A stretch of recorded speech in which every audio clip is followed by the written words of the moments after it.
First step muna po bago maggawa ng ANSYS project. Open mo na po yung workbench. Then, piliin po yung steady state thermal. Then, hintayin po siyang mag-open. Yun, paglabas po, may mga naka-check, may mga information na po dyan. So, yung engineering data, as is na yan. Then, pindutin yung model, right click, then create ng new project about sa model. Then, hintayin siya mag-load ng ilang seconds.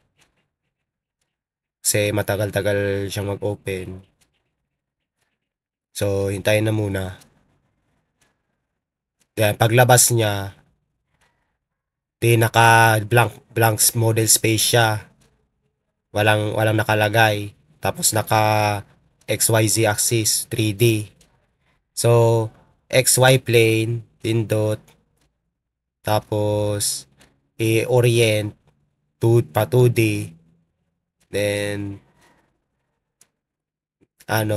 then create ng rectangle. Tapos, dun sa origin, mag-draw ka ng rectangle. Then, lagyan ng dimensions. V1, then H2. Tapos, para silang palitan ng 1 meter. 1 meter lahat. H2 and V1. Magiging ganyan yung itsura ng rectangle. Then, palakihin.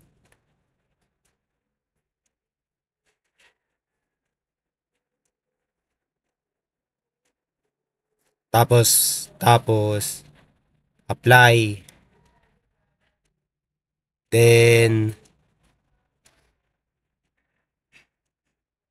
dun sa yung sabay parang depth na palitan ng 0.75. Yan yung mag-thickness niya. Kasi 2.5 times 30%. So, yung magiging thickness niya, 0.75 meters. Yan sa 3D pag tinignan. Then, lagyan sa isang side ng face. Tapos, ibalik sa 2D orientation. Extrude. Then, draw another rectangle.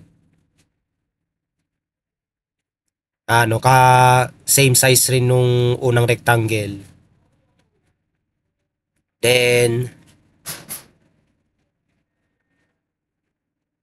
same process ulit. Apply. Same process ulit. Pero, papalitan, instead na 0.75 meters yung another rectangle, gagawin na siyang 1.75 meters. So, yun. 1.75 meters.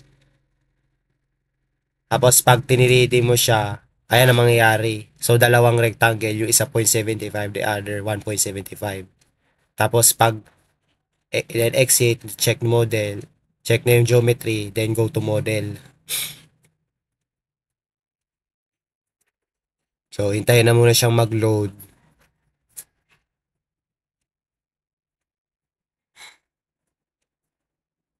So, matagal-tagal kasi siya mag-load. So, hintayin na muna. Hintayin na munang load.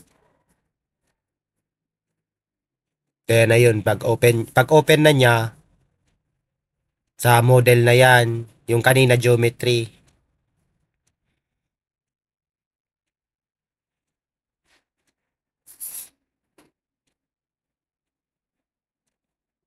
So, again, naka 3D position na naman siya by default.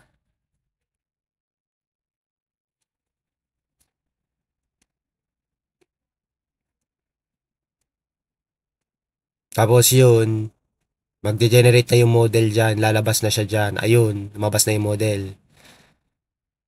So, yun, model.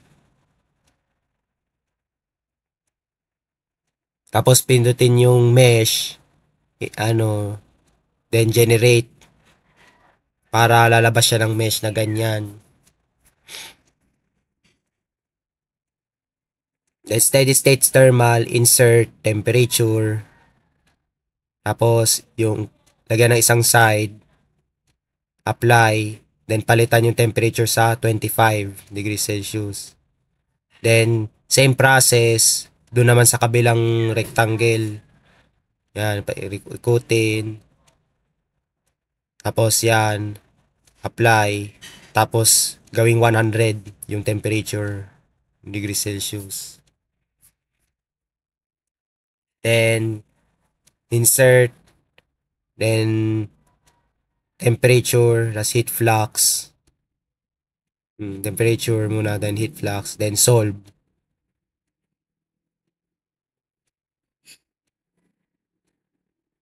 So, hintayin na muna siya. Matagal-tagal yan. Tapos, pag na-load na siya, doon lang nalalabas yung result nung sa heat flux, total heat flux, and temperature. Ayun, ganyan mo lumabas. So, yan sa heat flux po, then yan po sa temperature. So, yun na po. Tapos na po.